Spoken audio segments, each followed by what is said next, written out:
Hi, I'm Melinda Rose. And I'm Laura Marshall. And this is Light Matters for April 20th, 2011. In this week's Light Matters, a coating heals itself under UV light, we share a short roundup of notable business news, organic LEDs get a boost from chlorine, and glowing nanopillars light up cells.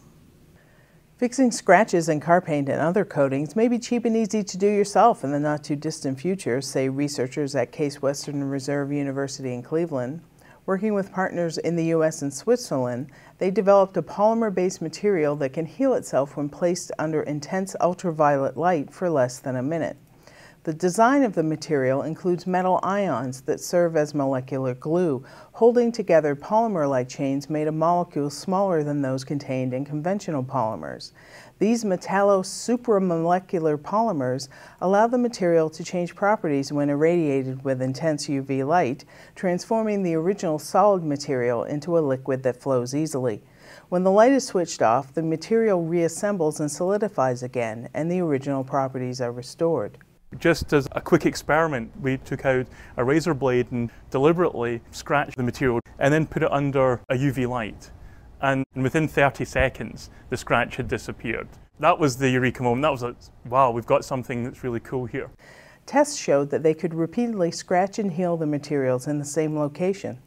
While heat could have been used to heal the scratches, using light allows only the defect to be targeted, leaving the rest of the material untouched. The scientists acknowledge that their polymers aren't ready for commercial use, but the tests prove that the concept works. They envision that rehealable materials like theirs could be used in automotive paints, floor varnishes, and furniture, among other applications. The next step is to design a coating that would work in an industrial setting. Sounds like something we'll see on QVC pretty soon. Or on late-night infomercials. Organic LED materials maker Universal Display Corp has established a subsidiary in Japan. The new company is based in Tokyo and follows the formation of a Korea office. The National Science Foundation and the Department of Energy announced they are funding the Foundational Program to Advance Cell Efficiency. This program will provide $39 million for research to improve photovoltaic cell performance as well as reduce module costs for grid-scale commercial applications. This collaboration is one of 4 programs in the Sunshot Initiative, recently announced by DOE Secretary Stephen Chu. Sunshot aims to make solar energy technologies cost-competitive with other forms of energy by reducing the price of solar systems by about 75% before the year 2020. Dinosaur Corp of America has launched a new biomedical business unit based in Rochester, Minnesota. Dynasil Biomedical's research and development will be led by Dr. Daniel Erickson, from whom the company purchased rights to 6 biomedical technologies. One such invention is a tuberculosis test with the potential to provide a 1-hour screening for patients, making it more suitable for use in third world countries than standard tests. LED systems and laser modules manufacturer ProPhotonix announced that it will distribute 2 new high-power laser diodes from Opnext, an optical technology provider. One of the diodes is a high-power 404 nanometer 500 milliwatt violet laser diode that is suitable for biomedical illumination and optical lithography applications. It is seen as a more cost-effective option to solid-state laser diodes. The other is the first in a line of blue laser diodes in development and was designed specifically for mobile picoprojector applications. It is also suitable for a variety of fluorescence and sensing applications.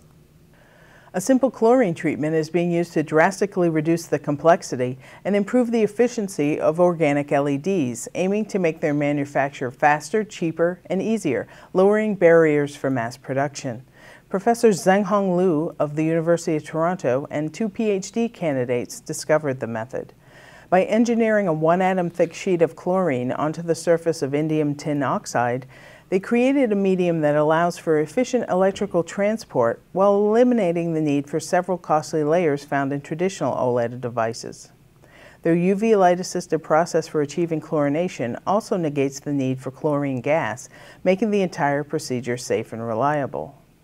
The team tested its green-emitting cl-oled against a conventional OLED and found that the efficiency was more than doubled at very high brightness. The challenge in conventional OLEDs is that as you increase the brightness, the efficiency drops off rapidly. Using chlorinated ITO, they were able to prevent this drop-off and achieve a record efficiency of 50% at 10,000 CDM squared, which is at least 2 times more efficient than a conventional OLED. A novel cellular research platform created at Stanford University uses glowing nanopillars as backlights, allowing a deeper and more precise look into living cells than traditional methods that shine light directly on the subject area. Scientists hoping for better, smaller molecular imaging have been thwarted by a physical limitation on how small a focus area they could achieve. The minimum observation volume has long been subject to the diffraction limit, but individual molecules, even long proteins common in biology and medicine, are much smaller than visible light's typical limit of about 400 nanometers. The Stanford team used quartz nanopillars that resemble tiny lightsabers, glowing just enough to provide light to see by, but weak enough to punch below the 400 nanometer barrier. The field of light surrounding the nanopillars, known as the evanescence wave, dies out within about 150 nanometers of the pillar, acting as a light source smaller than the diffraction limit. The researchers estimate that they have shrunk the observation volume to 1/10 the size of previous methods. The nanopillar imaging technique is particularly promising in cellular studies because it doesn't harm the cell that is being observed, and it essentially pins the cell in place.